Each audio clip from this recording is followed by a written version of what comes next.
नमस्ते एवरीवन। मैं एक बार फिर से आपका अपने चैनल पर स्वागत करती हूँ। और जैसा कि हमारे चैनल का वादा है आपके सामने नए नए मेहमानों को लेकर के आने का, नए नए सब्जेक्ट के बारे में बात करने का, ताकि आपकी नॉलेज बढ़े, आपकी अवेयरनेस बढ़े और आप नए नए टूल्स एंड टेक्निक सीख सके, ताकि आप अपनी जिंदगी में एक बहुत बड़ा ट्रांसफॉर्मेशन लेकर आ सकें। तो आज हमारे साथ हैं नाजनीन जी, जो एक एनएलपी कोच एंड हीलर हैं। और एनएलपी में आने के पहले वो मेडिसिन मैन्युफैक्चरिंग में थी। तो चलिए आज हम इनसे इनकी जर्नी के बारे में समझते हैं और इनसे बहुत कुछ सीखते भी हैं। सो नाजनीन जी, आपका हमारे चैनल पर बहुत बहुत स्वागत है and thank you for accepting this invitation to be with me on this podcast. Actually मैं भी बहुत तहे दिल से आपका शुक्रिया अदा करना चाहूंगी कि आपने मुझे अपॉर्चुनिटी दी। और आपके व्यूवर्स का भी और सब्सक्राइबर का भी मैं बहुत दिल से शुक्रिया अदा करूंगी कि ये इस पॉडकास्ट को एंजॉय करें और यहाँ से जो नॉलेज उन्हें मिले, उनकी लाइफ में भी कुछ बदलाव आए।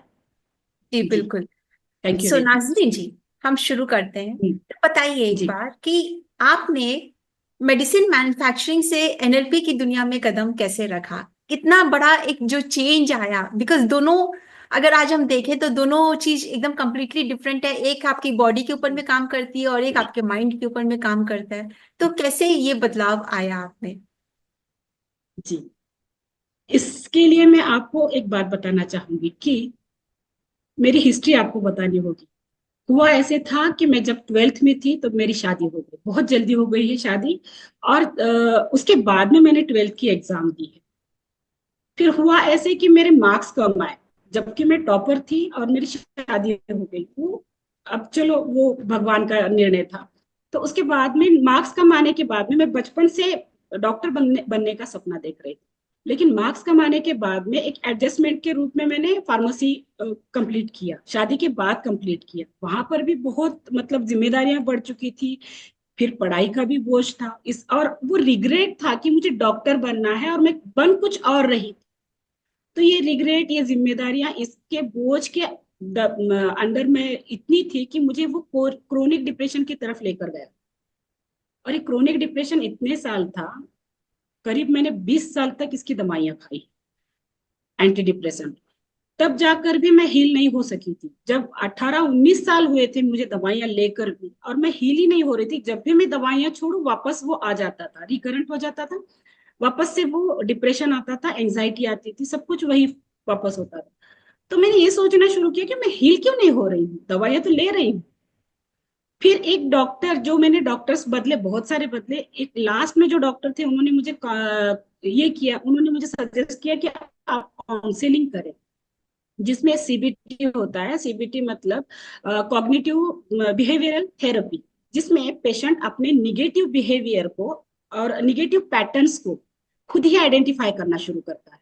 और वहां पर मैंने देखा अपने आप को कि जैसे ही मैं ये सीबीटी परफॉर्म कर रही थी अच्छी तरीके से और अपने अंदर इम्प्लांट कर रही थी, तब मैंने देखा कि मेरे अंदर सच में चमत्कारिक रूप से चेंजेस आ रहे।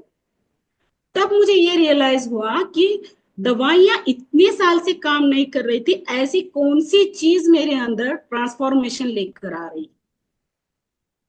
तो वो थी मेरा थॉट प्रोसेस चेंज करना, मेरे थिंकिंग को और मेरे अंदर वो हैप्पी हार्मोन्स को जनरेट करना, जो कि प्रॉपर एनएलपी में किया जाता है। फिर उससे रिलेटेड मैंने सोचा कि एनएलपी के लिए जो भी रिक्वायरमेंट है, चाहे वो बुक्स हैं, रीडिंग्स है, बहुत सारी वीडियोस हैं, ये देखना शुरू किया। और फिर मैंने ठान ही लिया, क्योंकि एनएलपी से मैंने बहुत सारे डॉक्टर्स लोग भी मेरे साथ हील हो रहे हैं यहाँ पर। तो मुझे कहीं ना कहीं ये पेशा, जो मैं, मेरा ड्रीम था कि डॉक्टर बनूं, उससे कई गुना बढ़कर लगा। तो मैंने डिसाइड कर लिया कि मैं एनएलपी में ही अपना करियर आगे चलाऊंगी। तो बेसिकली आप जी। माइंड डॉक्टर बन गई। सो ये तो जी। बहुत ही जी। अच्छा हुआ। आपकी जर्नी बहुत ही, वाकई बहुत ही अमेजिंग जर्नी है। मतलब 15 से 20 साल आपने दवाइयां खाई। जी। मतलब तो नाज़रीन जी, एक बात बतलाइए, जब 18-20 साल तक आपने डिप्रेशन के लिए दवाइयां ली और जब आपने सीबीटी को अप्लाई करना अपनी लाइफ में शुरू किया, तो क्या वजह थी ये डिप्रेशन की? तो जैसे आपकी बातों से जो मुझे समझ में आ रहा है कि इतने इमोशन, क्योंकि आपकी कोई एक डिजायर पूरी नहीं हुई थी और उस इमोशनल रीजन की हम्म, वजह से आपकी जिंदगी में डिप्रेशन आ गया, मतलब सुनकर मेरे रोंगटे खड़े हो जा रहे हैं। तो क्या हमारे एक कोई भी एक रीजन की वजह से या कोई एक इमोशन की वजह से क्या हम इस तरीके से बीमारियों को अट्रैक्ट कर लेते हैं अपनी जिंदगी में? बिल्कुल। बेसिकली इमोशनल इशू ही हमारी बीमारी का कॉज है। सबसे बड़ी बात है ये है कि हम उसे आइडेंटिफाई ही नहीं करते, उसे इग्नोर करते हैं। हमें बचपन से ये एनएलपी एक्चुअली ये बुक्स में होनी चाहिए थी, हमें पढ़ाई जानी चाहिए थी स्कूल में। स्कूल में जब पढ़ाते तो कोई भी बच्चा इस तरीके से आगे जब उसके करियर में, देखिए हम हर एक सेक्टर में जब बढ़ते हैं लाइफ के, तो वहां कहीं ना कहीं प्रॉब्लम आती है, लेकिन प्रॉब्लम को फेस कैसे करते हैं ये हम इग्नोर करते हैं या भूल जाते हैं, समझ ही नहीं पाते। तो हम उन इमोशनल इश्यूज को आगे कैरी फॉरवर्ड करते हैं, जो कि नहीं करने हैं।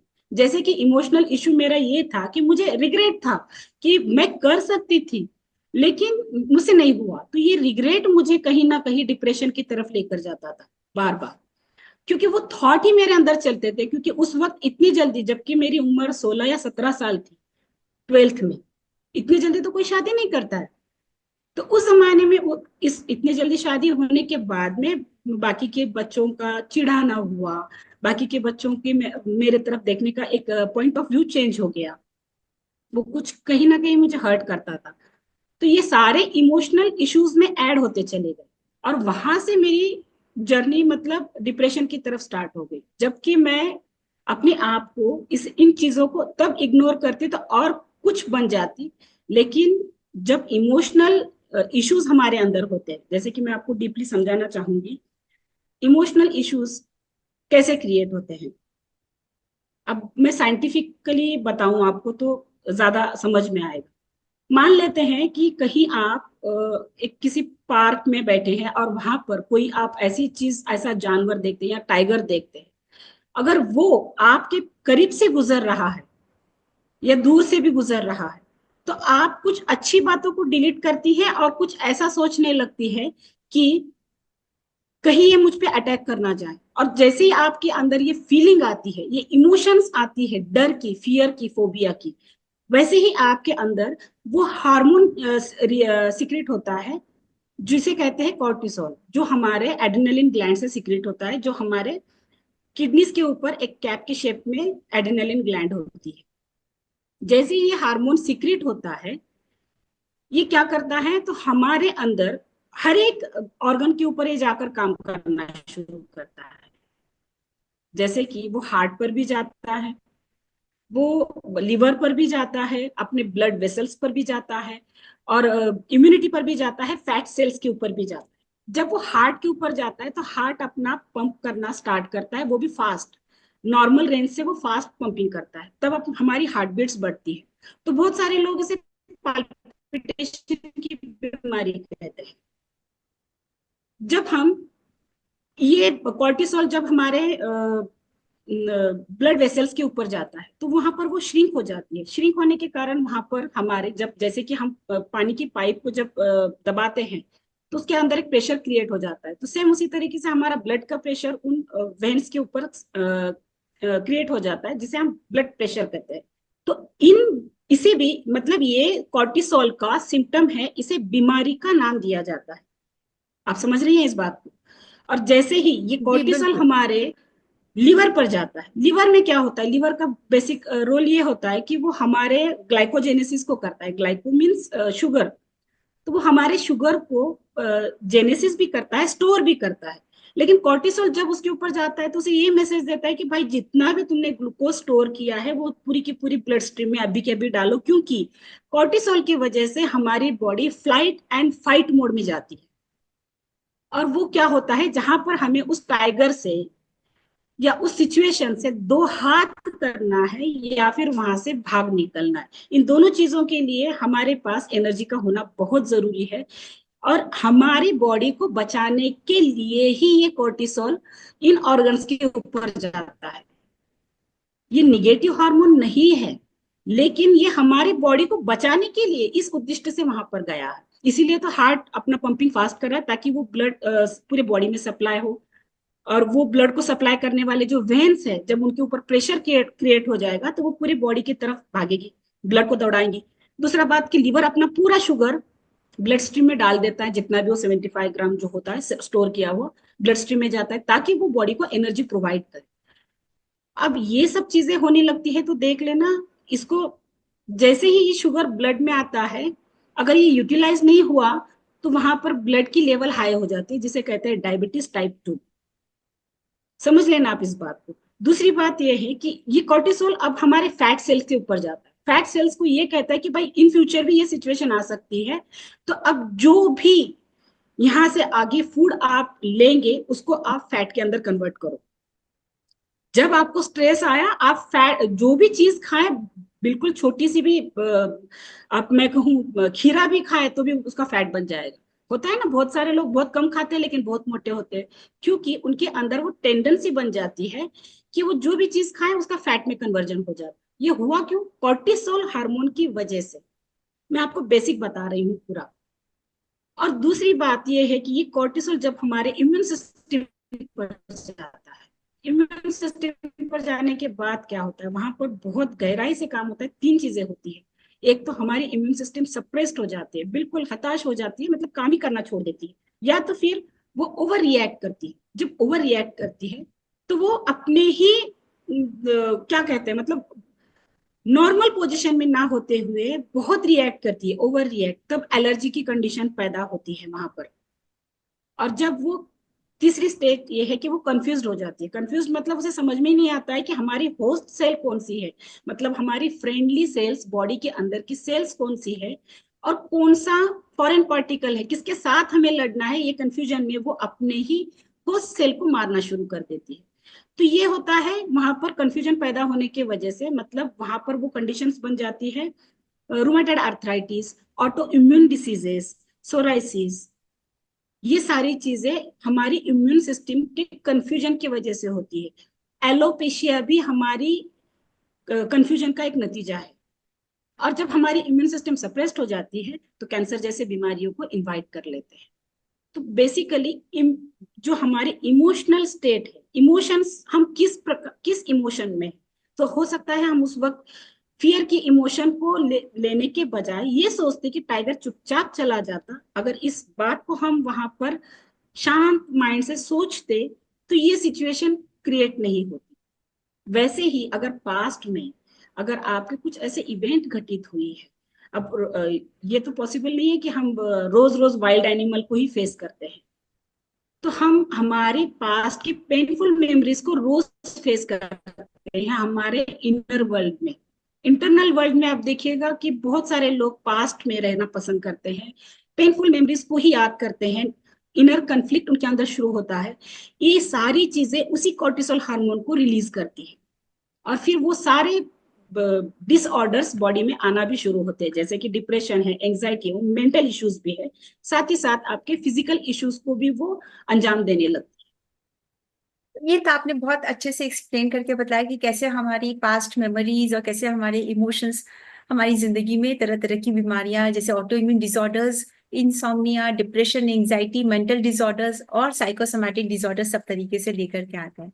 लेकिन क्या आप हमारे व्यूअर्स को बताएंगे कि जैसे कि आप इतने जो सालों तक आपने इस चीज को झेला, इस मेंटल जो आपके डिप्रेशन था, एंजाइटी थी जिसको आपने झेला, तो क्या आप हमारे व्यूअर्स के साथ शेयर करेंगे कोई ऐसी पावरफुल टेक्निक जिससे कि जो लोग भी इस एंजाइटी या डिप्रेशन से गुजर रहे हो तो उन्हें फायदा हो सके और हैं। वो भी अपनी लाइफ में उसे अप्लाई कर सके।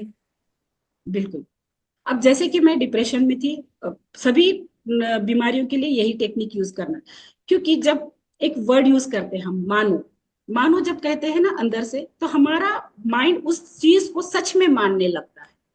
अब यहाँ पर होता क्या है, मैंने क्या किया था अपने लिए, तो मेरे अंदर के जो पैटर्न्स है, निगेटिव पैटर्न्स है, उन्हें ब्रेक करना शुरू किया। तो वो कैसे करते हैं, मान लेते हैं कि अगर कोई इंसान निगेटिव स्टेट में चल रहा है, सुबह के 10 बजे से लेकर रात के 12 बजे तक वो उसी स्टेट में रह रहे, लेकिन उस पैटर्न को वो ब्रेक कर सकता है जरूर। उसे करना क्या है कि वो अगर वो सोच रहा है तो उसके अंदर वो पॉजिटिव फीलिंग आने के लिए उसे ये फील करना है, अगर वो डिप्रेसिव मोड में है तो उसे ये सोचना है कि I am the happiest person. अगर वो डिमोटिवेटेड फेस कर रहा है उस मूड को, तो वो कहेगा कि I am a motivated person. मतलब और कि मानो पास्ट, कि मैं मोटिवेटेड हूँ, मानो जी कि मैं बिल्कुल, हैप्पी हूँ। जी, हैप्पीएस्ट पर्सन हूँ, हैप्पी हूँ। तो आपका माइंड इमीडिएट, जैसे ही आप देखो आपका माइंड एंड बॉडी दोनों अलाइन होते हैं, एक दूसरे के साथ कनेक्टेड होते हैं।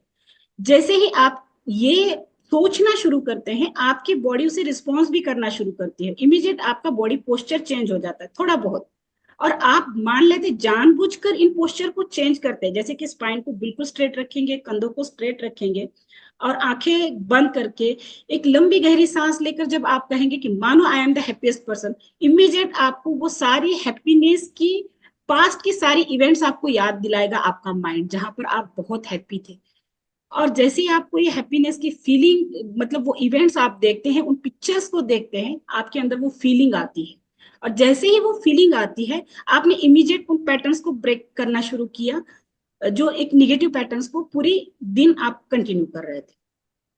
तो हाँ। यही टेक्निक्स मैंने दिन में से 4-5 बार अप्लाई करना शुरू किया कि मानो I am the happiest person, मानो I am full confident person, I am full motivated. जब इन चीजों को बार बार बोलना शुरू किया और अपने अंदर देखा कि वो चेंजेस आने लगे हैं मेरे बॉडी में, मेरे चाल में बदल आने लगा है, मेरी सोच में बदल आने लगा है। जबकि मैं 12 घंटे डिप्रेसिव मोड में थी, वहां 10-10 मिनट के अंतर पर, मतलब 40 मिनट तो मैंने दिन में खुद को पॉजिटिव मोड में डाल दिया था। और हमारी बॉडी बेसिकली बनी ही होती है कि इन पॉजिटिव हार्मोन्स को एंजॉय करने के लिए, ना कि इन निगेटिव हार्मोन्स को एंजॉय करने के लिए। तो वो बहुत जल्दी उसे याद आता है कि पॉजिटिव हार्मोन्स को कैसे रिकवर करें। तो तो यही टेक्निक बेसिकली बहुत कारगर। दिन में 4 से 5 बार ये टेक्निक आपने की, और एक बार जब आप कर रहे हो तो आप करीबन 10 मिनट तक करें इस टेक्निक को। तो मैं जी व्यूअर से रिक्वेस्ट करूंगी कि जैसे कि नाजरीन जी ने आपके साथ में शेयर किया है, इतनी पावरफुल और इतनी ब्यूटीफुल टेक्निक है, तो इसे आप जरूर अपनी जिंदगी में अप्लाई करें। मैंने भी अपनी जिंदगी में ये अप्लाई करके देखी है। It's a very very powerful technique जो नाजरीन जी ने आज यहाँ पे शेयर की है, तो प्लीज इसे अप्लाई करें। दिन में 4 से 5 बार अपनी इस स्टेट में आए, जो स्टेट आप पाना चाहते हैं, और फिर देखें कि किस तरीके से आपके अंदर एक मैजिकल ट्रांसफॉर्मेशन होता है। तो नाज़रीन जी, अब ये बताइए कि आप एक एनएलपी कोच भी हैं और आप मेडिसिन की लाइन में भी हैं। How do you balance the both things? Because जब, जैसे कि मेरा क्वेश्चन ये है कि जब आप खुद डिप्रेशन में थी और दवाइयां आपके पर असर नहीं कर रही थी, आपने माइंड की टेक्निक को अपनाया और आप बिल्कुल ठीक हो गए। अब जब आपके पास में कोई आता है, how do you balance both medicine और एनएलपी? जी। मैं देखिए, जब भी मेरे पास मैं तो उन लोगों को पेशेंट नहीं कहती हूँ, क्योंकि पेशेंट कहने से उनकी आइडेंटिटी एक क्रिएट हो जाती है कि वो अपने आप को मान लेते हैं, जैसे कि मानो मैं पेशेंट, तो वो वही हार्मोन सिक्रेट करेंगे जो पेशेंट के लिए होने चाहिए। तो वो क्लाइंट्स हैं मेरे, तो वहां पर उनको ये बात बताई जाती है कि आपके मेडिसिन के अंदर मैं कुछ इंटरफेयर नहीं करूंगी, मैं बिल्कुल दवाइयां बंद नहीं करवाती हूँ, क्योंकि मेडिसिन बाहर से काम कर रही होती है, वो हीलिंग है, लेकिन वो आउटर इन, बाहर से अंदर की तरफ की हीलिंग है। तो वो इतनी कारगर नहीं है, क्योंकि वो सिर्फ और सिर्फ सिम्टम्स पर काम करती है। जैसे कि मैंने अभी पहले कुछ देर पहले बताया था कि ये सारी बीमारियां हमारी थॉट के वजह से रिलीज होने वाले स्ट्रेस हार्मोन के सिम्टम्स है, ना ही बीमारियां हैं। तो बस इन सिम्टम्स पर ये दवाइयां काम करती है। और एनएलपी जो है, ये आपके रूट कॉज पर काम करती है। जैसे कि आपका रूट कॉज क्या है, तो स्ट्रेस, स्ट्रेस की वजह से तो सिम्टम्स तैयार हुए थे। तो एनएलपी उस जगह पर जाकर काम करती है जहां पर, मान लेते कोई आपके सामने अगर पेड़ के अंदर कोई रोग लगा है, तो आप ऊपर से उसके पत्ते छाट रहे हैं, उसे कीटकनाशक ये सब कुछ दवाइयां दे रहे हैं, लेकिन वो हील नहीं हो रहा, क्योंकि उसकी बीमारी उसके रूट के अंदर है, उसकी जड़ों के अंदर है। तो जब हमारा माइंड को हम इस तरीके से रिप्रोग्राम करते हैं कि उस हार्मोन को ही शांत किया जाए, तब जाकर जैसे ही हमारे अंदर ये पॉजिटिव हार्मोन्स बनने लगते हैं, और माइंड को शांत करके, जैसे कि मैं पहले क्या कराती हूँ कि लोगों को पहले उनकी फोकस बढ़ाती हूँ अपनी सांसों की तरफ। जैसे हम हमारी सांसों को शांत कर देते पूरी तरह से, उस शांति के अंदर जब एक फोकस होता है, जब हम हमारी सांसों को ऑब्जर्व करने लगते हैं, ऑब्जर्वेशन में पूरा इनर कन्फ्लिक्ट, इनर अर्थक्वेक जो है रुक जाता है। फिर उसके बाद में एक गाइडेड विजुअलाइजेशन उन्हें प्रोवाइड किया जाता है। गाइडेड विजुअलाइजेशन होता क्या है, बेसिकली यही तो सब में इंपॉर्टेंट कॉज है आपके हीलिंग का। यहाँ पर होता क्या है, तो आपको कमांड्स दी जाती है एक प्रॉपर वर्ड्स को यूज करके, और वो विजुअलाइजेशन आपके माइंड को दिखाया जाता है उन पिक्चर्स के साथ, उन फीलिंग्स को एनहांस करके, उनकी इंटेंसिटी को बढ़ाकर। जब ये सब होने लगता है तो वहां पर वो हार्मोन सीक्रेट होने लगते हैं। जैसे ही पॉजिटिव हार्मोन सीक्रेट होते हैं, आपका माइंड उन हार्मोन्स को बनाता है जो कि कॉर्टिसोल हार्मोन ने जिन बीमारियों को अट्रैक्ट किया है उन्हें खत्म करने के लिए। मतलब वो हार्मोन सीक्रेट और न्यूरोट्रांसमीटर्स हमारा माइंड बनाता है उन बीमारियों को ओवरकम करने के लिए, और इमीडिएट वहां से बीमारी यूटर्न लेना शुरू हो जाती है। जैसे ही ये हीलिंग की प्रोसेस स्टार्ट हो जाती है, ऑटोमेटिक डॉक्टर्स उनकी दवाइयों को कम कर देते हैं और धीरे धीरे वो दवाइयां बंद हो जाती हैं। तो बहुत आसान है इन लोगों को हैंडल करना, कि जब भी मेरे पास आते हैं तो मैं उनको बिल्कुल ये नहीं कहती हूँ कि आप इमीडिएट अपनी दवाइयां छोड़ दे, बंद करें, कुछ नहीं, या कम करें। वो तो डॉक्टर्स का काम है, वो खुद करेंगे। लेकिन मैं मेरा काम करती हूँ कि जहां पर उनकी जो हार्मोन्स, हैप्पी हार्मोन्स जनरेट होनी चाहिए, जो कि वो बीमारियों को टाल सके। ब्यूटीफुल। सो बेसिकली अगर मैं ये समझूं कि हर फार्मास्यूटिकल वाले को एनएलपी जरूर सीखनी चाहिए ताकि वो भी अपने ऐसा पेशेंट्स को आपकी तरह से डील कर सके और उन्हें दोनों तरह का रास्ता दिखा सके, और ताकि वो एक होलिस्टिक लाइफ जी सके, राइट? जी, ये सो बात तो सच ही है, लेकिन ऐसा कुछ जरूरी नहीं है कि फार्मास्यूटिकल का ही आदमी इसे सीखे। इसे हर कोई सीख सकता है। हाँ, बिल्कुल हर हर एक कोई सीख इंसान के सकता पास है। ये हार्मोन है ही ना, हर एक के पास माइंड है, बॉडी है, हर एक को सीखना है। तो ये सब्जेक्ट बेसिकली मैं कहूंगी ये सब्जेक्ट होना चाहिए हमारे स्कूल में। बिल्कुल, आई टोटली अग्री विद यू कि ये सारे जी सब्जेक्ट हमारे स्कूल में होने चाहिए। एनएलपी है, लॉ ऑफ अट्रैक्शन है, इस तरह के सब्जेक्ट्स जी हमारे स्कूल में हमारे बच्चों को, मतलब अगर, क्योंकि अगर हमें भी बचपन से ये सारी चीजें पढ़ाई गई होती तो शायद हमने जो अपनी जिंदगी के इतने सारे सालों को ऐसे ही व्यर्थ में गंवा दिया। कई एक पल ऐसे थे, बहुत सारे जो चैलेंजेस थे जिनको हमें हैंडल करने में सालों लग गए, और फिर सीख सीख कर हमने उनको हैंडल करके निकलना सीखा। तो शायद हम बहुत पहले ही सीख गए होते, बहुत पहले ही एम्पावर्ड हो गए होते। तो I totally agree with you Nazneen ji. So Nazneen ji, एक बात बताइए कि कैसे उस बिलीफ को जगाया जाए अपने अंदर में, कि जैसे कि आपने इतने सालों तक जब आपने उसमें रहा, लेकिन फिर भी आपने अपने इस विश्वास को बना के रखा कि नहीं, मुझे इसमें से निकलना है और एक दिन मुझे अपने सपने को भी पूरा करना है। उस रिग्रेट को भी लेकर आप आगे बढ़ रहे थे, वो डिप्रेशन भी था, और साथ में एक अंदर में अपने खुद के ऊपर में एक दृढ़ विश्वास था, अपने एक विजन को आपने रखा कि मुझे कल को ठीक होना है और मुझे कुछ करना है। तो इस बारे में आप कैसे हमारे ऑडियंस को एक राह दिखाना चाहेंगे, जो कि कोई भी छोटे छोटे चैलेंजेस में अपने सपनों को बिल्कुल छोड़कर बैठ जाते हैं, या फिर ये सोच लेते हैं कि हमारी जिंदगी खत्म हो गई। जैसे अगर मैं आपको एक एग्जांपल दूं, तो कल ही मुझे एक बंदे ने कांटेक्ट किया और वो बोले कि वो पिछले 22 सालों से वो क्या सोरियासिस नाम की बीमारी से लड़ रहे हैं, और डिप्रेशन, एनएलपी भी आती है लेकिन एनएलपी लगा भी नहीं रहे हैं क्योंकि प्रोक्रेस्टिनेशन भी आ गया है। तो मैं उस समय में यही देख रही हूँ कि एक 22 साल वहां पे थे और एक 22 साल, अगर मैं आपको देखूं तो 20 से 22 साल आप भी थे, लेकिन आप उसमें से निकलकर आज आप औरों को रास्ता दिखा रहे हैं। तो इस बारे में प्लीज बताइए हमारे ऑडियंस को कि जब हिम्मत टूटती सी नजर आए तब क्या करें। पहली बात तो जब आपके अंदर होप्स ही नहीं होते हैं ना, तो वहां आप अपने आप को सप्रेस कर देते हैं, अपनी इम्यूनिटी। तो जब होप्स को जगाया जाता है अंदर से, तो होप्स को जगाने के लिए बहुत सारी, मतलब देखिए, ये बॉडी, ये माइंड हमने कहीं से परचेस नहीं किया है। ये किसी एनर्जी ने हमें दिया है, जिसे हम यूनिवर्स कहते हैं, परमात्मा कहते हैं, अल्लाह वाहे गुरु कहते हैं। तो उस एनर्जी पर जब आपका पूरा बिलीफ हो, और जब आप देखते हैं जो लोग नहीं भी मानते हैं इन्हें, वो भी तो अपनी लाइफ को जी रहे हैं। तो उसको जीने के लिए उनके अंदर कहीं ना कहीं होप्स हैं। तो मैंने अपने आप को हील करने के लिए, जब मैंने खुद को देखा कि मैं फ्यूचर में हील होकर कैसे रिएक्ट कर रही हूँ, लोगों के साथ कैसे पेश आ रही हूँ, और कैसे बाकी के सारे काम कर रही हूँ, तब मैंने देखा कि मैंने अपने आप को, मतलब एक फ्यूचर में पूरी तरह से हील होकर एंजॉय करते हुए देखा अपनी रिवार्ड्स को, जो हील होने के बाद में उन रिवार्ड्स को एंजॉय किए जा सकते थे।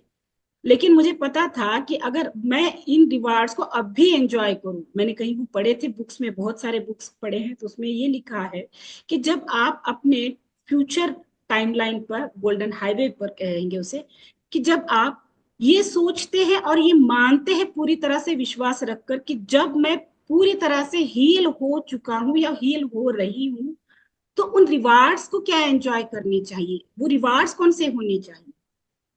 तो वो रिवार्ड्स हो सकते हैं कि हैप्पीनेस को एंजॉय करने के, स्लिम होना हो सकता है, आपके हेल्थ से रिलेटेड है, आपके सारे गोल्स पूरे हो सकते हैं, आपने बहुत सारा धन को कमाया है तो उस धन को आप कैसे लोगों में कंट्रीब्यूट भी कर रहे हैं, एंजॉय भी कर रहे हैं, आप अपनी लाइफ को बेहतर बना रहे हैं। तो ये छोटे छोटे रिवार्ड्स जब मैंने एंजॉय करना शुरू किए अपने फ्यूचर टाइमलाइन पर, तब मैंने देखा कि वो हार्मोन्स जबकि फ्यूचर में बनने वाले थे वो इसी वक्त बन रहे थे। क्योंकि आपका सबकॉन्शियस माइंड ये नहीं जानता है कि आप जो देख रहे हैं आपके इंटरनल वर्ल्ड में वो पास्ट से रिलेटेड है या आपके फ्यूचर से रिलेटेड है, या आप अभी इसी वक्त उस चीज को महसूस कर रहे हैं या फेस कर रहे हैं। बस उसको जैसे ही वो पिक्चर नजर आया वो हार्मोन्स को सिक्रेट कर देता है, उससे रिलेटेड जो हार्मोन बनता है। तो मैंने जो पिक्चर्स देखे हैं अपने फ्यूचर टाइमलाइन, वो एक विजुअलाइजेशन इस तरीके से था, बिल्कुल पॉजिटिव, तो जहां वहां पर पॉजिटिव हार्मोन्स निकलने थे, बस पॉजिटिव हार्मोन्स को सीक्रेट किया और अपने आप को हील करते गई। फिर मेरे अंदर वो ऑटोमेटिक होप्स और बढ़ते गए कि मैं हील हो सकती हूँ और हो रही हूँ।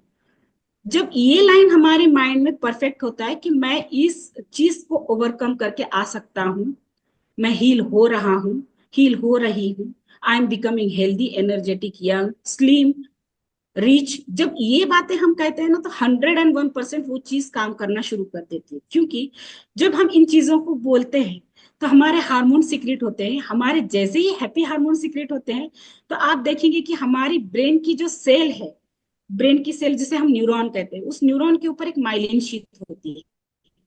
अब थोड़ा सा सब्जेक्ट लॉ ऑफ अट्रैक्शन की तरफ जा रहा है, आप भी बेहतर जानती है इसके बारे में। तो वहां पर क्या होता है कि हमारी ये माइलिन शीट जो है वो जैसे ही एक इंसुलेटर का काम करती है वो एक्चुअली, क्योंकि वहां पर जो हमारी एनर्जी फ्लो हो रही है, न्यूरो ट्रांसमीटर्स को कैरी फॉरवर्ड किया जा रहा है एक न्यूरॉन्स के जरिए से दूसरे न्यूरॉन को। तो इसको बेसिकली इंसुलेट करने का काम ये माइलिन शीट करती है, और जैसे ही माइलिन शीट और गहरी मोटी होने लगती है तब हमारा ब्रेन मतलब एक ऐसे फ्लो में रहता है जैसे कि बचपन में रहता है। तो हर एक का बचपन आपने देखा होगा, हर एक बच्चा बचपन में खुशी होता है क्योंकि वो खुशियों के साथ ही पैदा हुआ होता है, ना ही उसे परमात्मा ने वो होपलेस की कंडीशन उसके अंदर डाली है, ना ही उसके अंदर डिमोटिवेटेड की कंडीशन, अनहैप्पीनेस की फीलिंग्स उसके अंदर डाली हुई होती।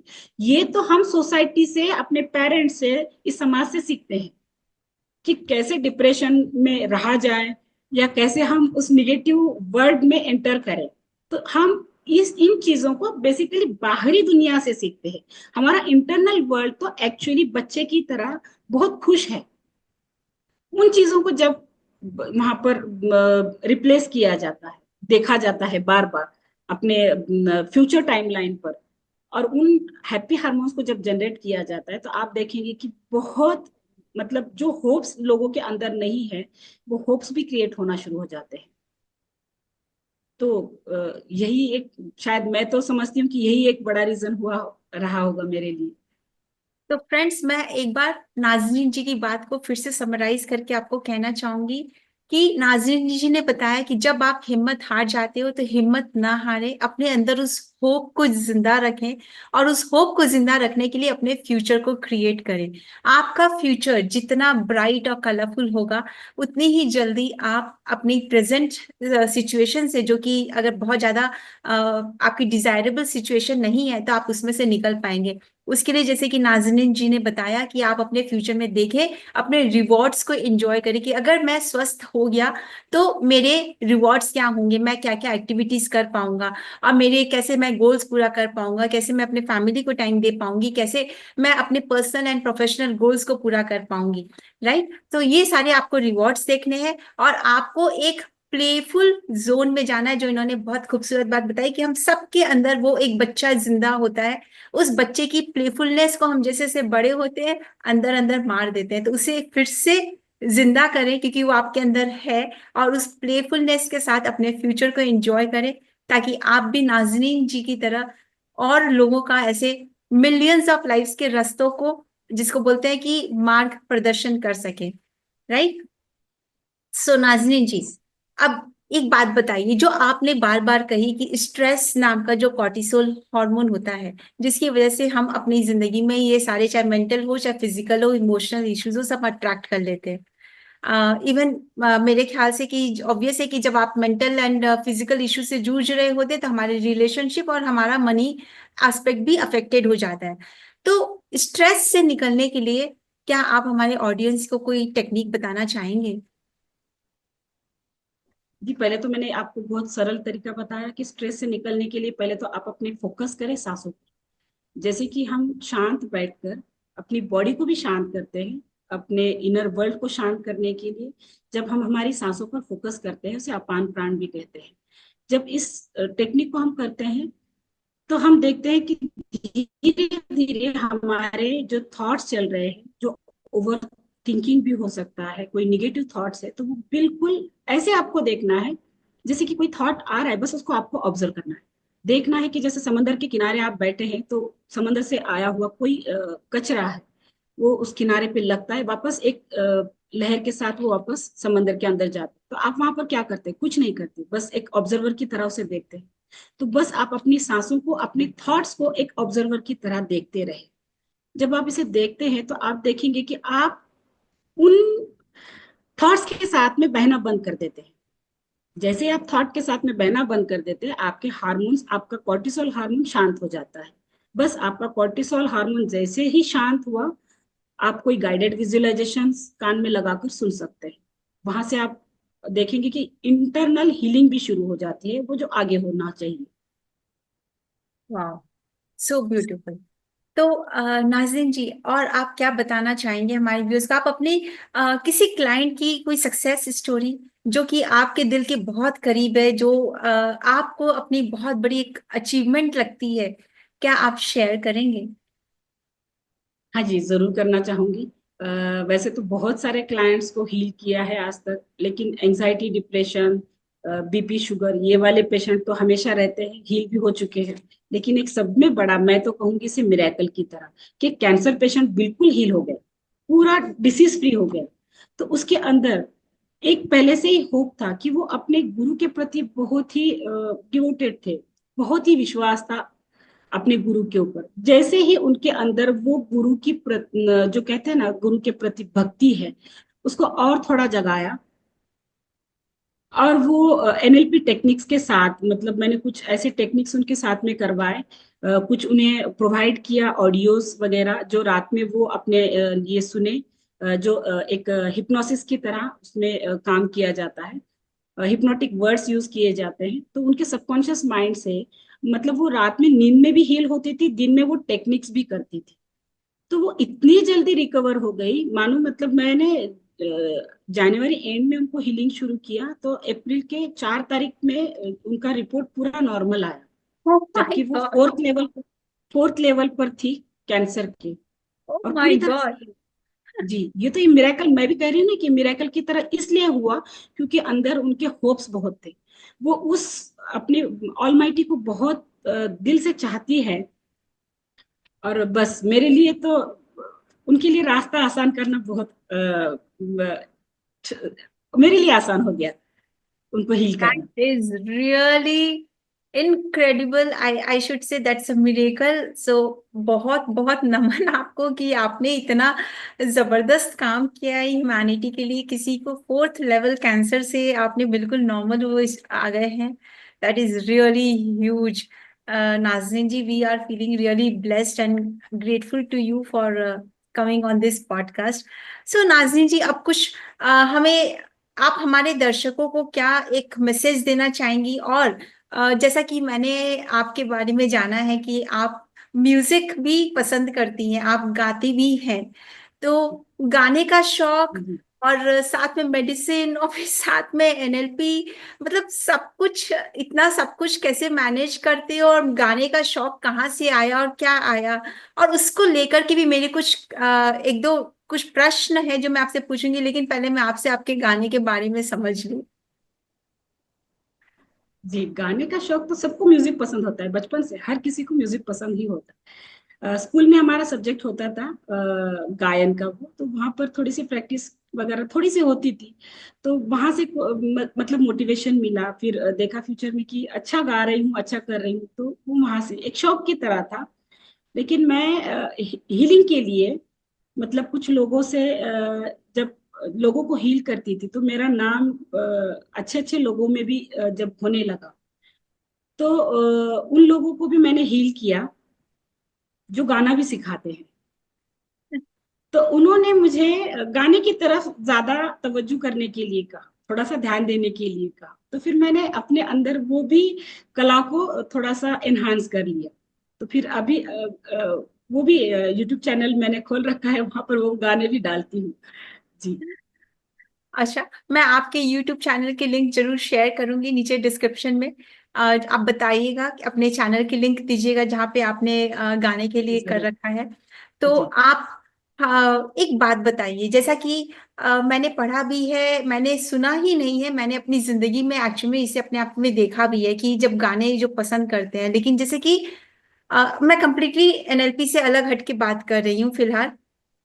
आप समझ लो मैं लॉ ऑफ अट्रैक्शन के ऊपर में जा रही हूँ, क्योंकि मैंने अपनी जिंदगी में देखा, मैं एक गाने से बहुत जुड़ी हुई थी। बहुत साल हम्म। पहले की बात हो गई, एक गाने से बहुत जुड़ी हुई थी, और इसके जो वर्ड्स थे, क्योंकि हम क्या होता है कि जनरली शुरू की तीन चार लाइनें तो बहुत ध्यान से सुनते हैं, और बाद में जो भी वर्ड्स होते हैं, जो थोड़े से अनडिजायरेबल वर्ड्स होते हैं, उन पर इतना ध्यान नहीं देते, लेकिन ये नहीं समझ में आता कि सबकॉन्शियस ले रहा है। एंड जब मैं आज से करीबन 7-8 साल पहले की बात है, तो मैं जब अपने मेंटोर के साथ में मैं सीख रही थी लॉ ऑफ अट्रैक्शन, तो उस समय में जब गाने का एक सेशन आया कि भाई गाने के शब्द हमारी जिंदगी को ऐसे प्रभावित करते हैं, और तब मैंने उस गाने के पूरे लिरिक्स निकाले, क्योंकि लाइफ में कुछ चैलेंजेस थी, and I was shocked to see कि उस गाने के एक एक वर्ड मेरी जिंदगी की असलियत बन चुके थे। सो आप जब इतने इमोशंस के साथ गाना गाती हैं, तो कैसे अपनी लाइफ को उससे अनअफेक्टेड रखती हैं, ये बताइए हमारे दर्शकों जी, को। बहुत ये बहुत बढ़िया सवाल है, क्योंकि गाने को गाने के लिए आपके अंदर इमोशंस होना जरूरी है, आप फील करके ही गा सकते हैं उसे। लेकिन जब उन भावों को फील करते हैं तो वो हार्मोन सीक्रेट जरूर होते हैं। तो मैं अपने आप को प्रोटेक्ट करने के लिए पहले से ही अपने आप को एक बबल में देखना शुरू करती हूँ कि I am totally protected, I am totally blessed.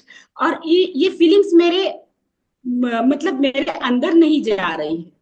मुझे कहीं ना कहीं ये सारी बातें उस बबल के बाहर है, और मेरे अंदर भीतर नहीं जा रही।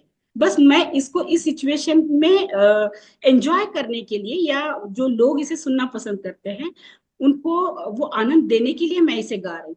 तो ये भाव जब आते हैं तो वो बस अपने आप को प्रोटेक्ट कर लेती हूँ, और फिर वो परफॉर्म भी हो जाता है। वाह, so beautiful. So that means कि जब आप गाना गाते हैं उसमें अपने आप को प्रोटेक्ट करके गाती, तो मतलब कि गाना सुनने वाला भी अगर अपने आप को प्रोटेक्ट कर ले, और फिर अगर गाना सुने कि बस ठीक है, that person is just enjoying the music that is and not paying attention to the lyrics, तो मेरे जी। ख्याल से इतना असर नहीं आएगा। जी। तो जी बहुत बिल्कुल। अच्छी था आपने शेयर। क्योंकि बहुत सारे गाने ऐसे हैं कि दिल पर बने हुए हैं। मेरे हाँ, दिल के एक बार फिर टुकड़े से अब हजार बोलिए। हुए। हाँ, ये सीन थोड़ा सा कट करना होगा, मेरी खांसी आ गई, सॉरी। फिर जी। से।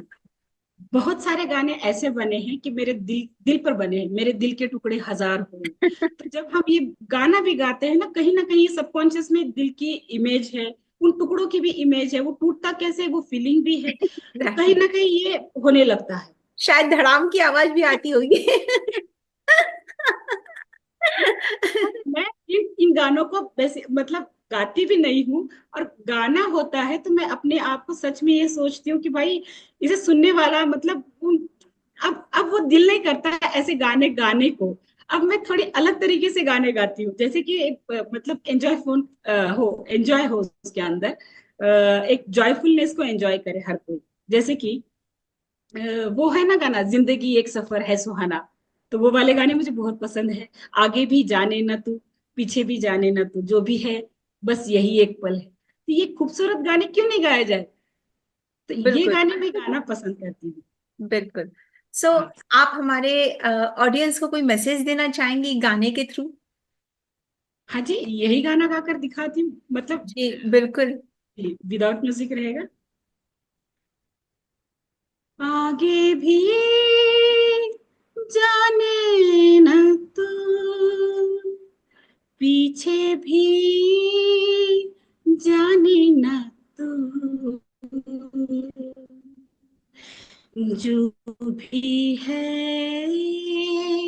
बस यही पल है, आगे भी जाने न तो।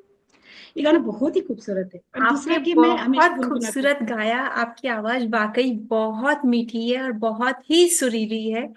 सो और थैंक कितना यू। ब्यूटीफुल मैसेज है दोस्तों आप सबके लिए कि जो भी है बस यही एक पल है।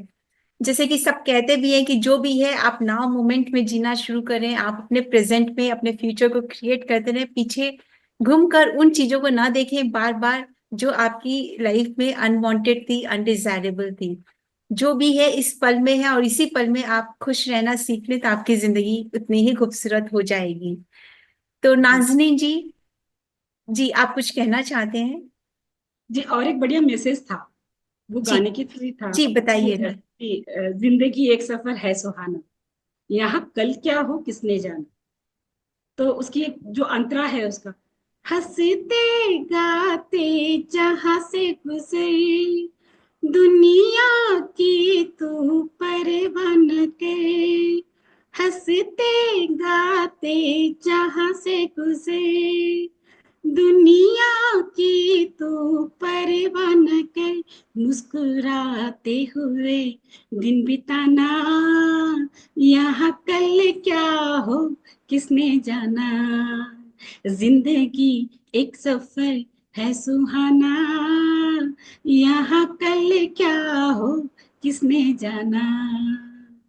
जी बहुत वाह। बहुत शुक्रिया मुझे सुनने के लिए, सहन करने के लिए। ब्यूटीफुल ब्यूटी, आप बहुत अच्छा गाती जी हैं, वाकई आप बहुत अच्छा गाती हैं और बहुत प्यारा मैसेज दिया है आपने हमारे ऑडियंस को अपने शब्दों के थ्रू और इतनी प्यारी आवाज में गा करके। तो नाज़रीन जी, आपका बहुत बहुत शुक्रिया इस पॉडकास्ट पर आने के लिए और इतने प्यारे प्यारे थैंक यू मैसेज वेरी देने मच। के लिए और इतनी अच्छी अच्छी टेक्निक सिखाने के लिए, अपनी जिंदगी के जो आपने एक्सपीरियंसेस बताए, आपकी जो आप बीती रही है, इतना खुलकर लोगों के साथ शेयर करने के लिए। तो दोस्तों आप समझिए, चैलेंजेस सबकी लाइफ में होते हैं, इवन कोचेस एंड ट्रेनर्स की लाइफ में भी होते हैं। इसका मतलब ये नहीं होता कि हम हार मान जाएं। रास्ता बिल्कुल निकलता है, हमें सिर्फ उस रास्ते को चुनने की जरूरत है। आपका भी भविष्य उतना ही सुंदर बन सकता है, आपको सिर्फ होप रखने की और अपने फ्यूचर को देखने की जरूरत है। तो जो नाज़नीन जी ने बताए हैं मानो वाली टेक्निक, आप करें। उन अपनी सांसों पर ऑब्जर्वेशन रखे, अपने स्ट्रेस को दूर भगा दे।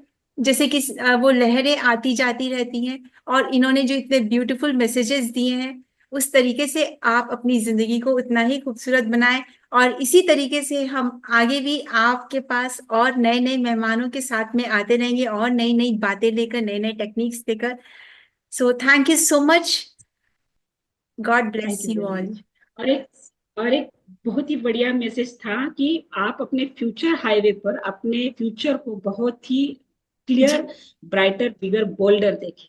जब आप जी इसे एंजॉय करेंगे ना, तो सच में देखेंगे कि वो फीलिंग्स अभी इसी वक्त आपके अंदर बहने लगती है, बस वहां से बीमारी यूटर्न लेने लगती जी बिल्कुल। है। तो अपने फ्यूचर को बहुत ब्राइट और ब्यूटीफुल जी बनाइए और इसी जी तरीके से हंसते मुस्कुराते रहिए। थैंक यू जी। So much. Thank you very much, thank you very much. Thank you thank you. Nazneen ji, आप यहाँ आए थैंक यू। और आपने इतनी ब्यूटीफुली, इतने अच्छे तरीके से आपने सब कुछ हमारे साथ शेयर किया। Thank you so very much. Thank you so much. Thank you so much.